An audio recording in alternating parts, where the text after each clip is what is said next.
조금 전에 지사님께서는 이제 문 대통령 이후에 이런 실적들이 많이 나타났다고 하셨는데, 어떻게 보면 지사님이 취임한 이후에 이런 성과들이잖아요. 그래서 그러는지 지난 1년간 뭐 소통이면 소통, 직무수행이면 직무수행 이런 면들에 있어서 아주 다른 광역자치장들보다도 월등히 높은 이렇게 평가를 받았더라고요. 그 비결이면 비결. 저는 이제 문재인 대통령 정부에서 초대 농림축산식품부 장관을 하고 왔기 때문에 제 마음속에는 제가 초대 장관을 해서 또 지금 현재 장관들이 대체로 저와 함께 근무했던 분들이고 대통령님도 제가 직접 모셨던 분이니까 제가 하여튼 임기는 4년이지만은 1, 2년 내에 중요한 일들을 빨리 좀 해결해야 되겠다 하는 그런 사실 남다른 각오를 했었죠. 그렇습니까? 예. 그렇죠. 예. 장관 했던 그 잉크가 마르기 전에 내려와서 빨리 뭐 문제를 해결해야죠. 나중에 이제 2년, 3년, 5년 지나서도 내가 장관 했다고 자꾸 뭐 말해도 안 먹히잖아요. 그때는. 예, 장관 하셨던 그 그렇죠. 일을 바탕으로 해서 했었던. 네. 사실 광역단체장 임기 4년 중에서 앞부분 1년이라는 것은 사실 어떤 성과를 내기가 현실적으로 어려운 면들이 많이 있잖아요. 안 그렇습니까? 네, 저는 그래서 취임 전에 일주일 전부터 취임 전부터 뛰어다녔어요. 중앙부처 뛰어다니고 그랬더니 아니 뭐 취임도 안 한 사람이 뛰다니고 처음 봤다고 저한테 그렇게 이야기한 분도 장관님도 계셨는데 네, 그렇게 했고 진짜 부담을 많이 느꼈어요. 장관 출신이 도지사 됐으면 뭔가 성과를 내야 될 거 아니냐 하는 것에 대한 남한테 말씀은 못 드렸지만 저는 엄청 큰 부담을 느끼고 뛰었습니다. 그리고 경전선 문제 해결하겠다. 남해안철도도 이게 어떻게 전철화가 안 되고 그러면은 보성까지는 목포에서 보성까지는 전철이 안 되고 나머지는 전철이고 이런 법이 어딨냐 하고 하소연을 많이 했는데 그런 부분들이 대체로 이제 받아들여져서 이제 기본적인 SOC 문제는 해결되게 된 거죠. 도정에도 큰 아주 유익한 면이 됐었네요. 그렇죠. 왜냐하면은 무항국제공 활주로 연장 사업, 뭐 경전선, 내면철도, 전철 이런 것이 안 되면은 계속해서 그 문제를 갖고 중앙부처에 뛰어다녀야 되면은 졸업이 하나의 프로젝트 졸업을 안 하면 다음으로 못 나가요.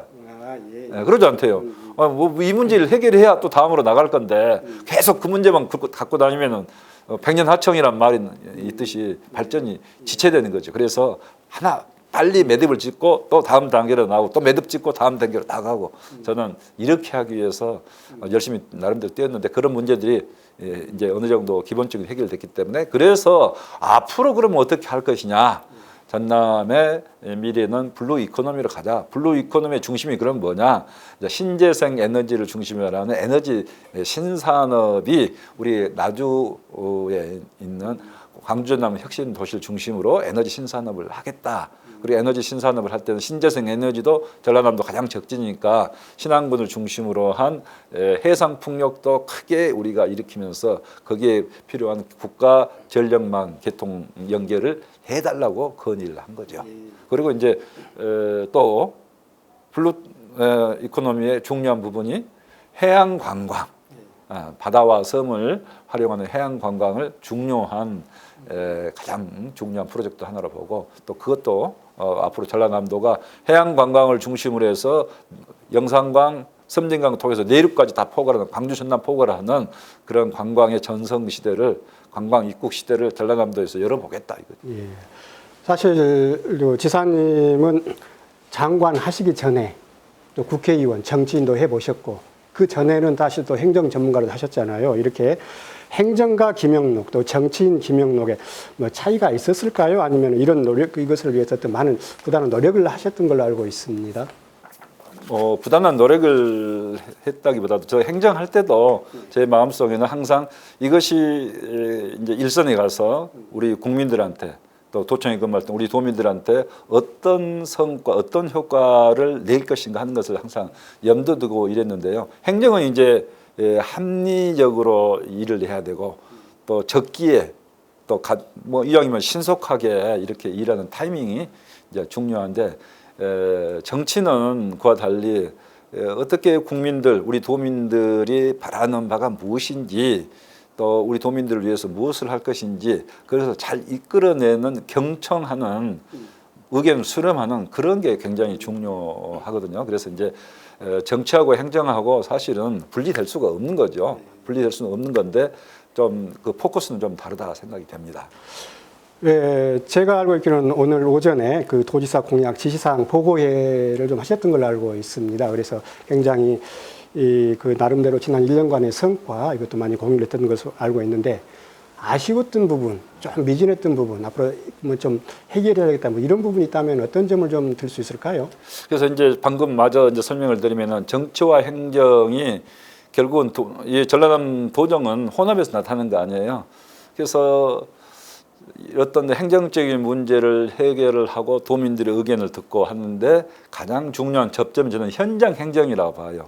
행정의 답도 나오고 도민들의 의견도 듣고 그러니까 행정 플러스 정치를 다 함께 할 수 있는 방안이 현장 행정이에요. 그래서 그런 부분에 많은 강조점을 두고 일해 왔는데 이제 오늘은 이제 도지사 공약사항을 점검하는 회의를 했습니다만 결국은 도민들의 바라는 바를 어떻게 우리가 실천하고 있는가, 실현하고 있는가 이제 거기에 포커스를 맞추고 이제 내용을 이렇게 서로 한번 토론을 했습니다. 예, 지난 1년간의 성과 100점 만점에 스스로 점수를 주신다면 몇 점 정도 주실까요?